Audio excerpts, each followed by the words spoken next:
How to enable options on Robinhood. Hi everyone, welcome back to our channel, The Solution Guy. In today's video, I'll simply show you how you can enable options on Robinhood. So you simply want to make sure to watch this video till the end. In order to enable options in Robinhood, first of all, open the Robinhood crypto wallet application. Then you want to tap on the profile icon, which is at the bottom right hand side of the screen.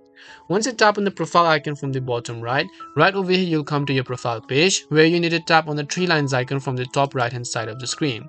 Once you tap on the three lines icon from the top right hand side, from the here you'll find the option called investing, which you see right over here. You just want to make sure to click on that option.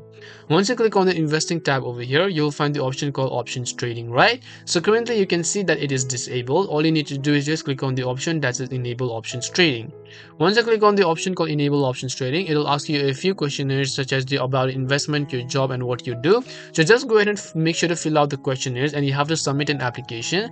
And after your application has been approved, you just need to click on the continue button, and then after that you'd have successfully enabled day trading or options on Robinhood. That's all it takes to enable options on Robinhood. We hope the video was really helpful, and if it did help you, then make sure to leave a like and subscribe to our channel. If you have got any more questions, feel free to leave them down. Thank you very much for watching, and see you in the next video.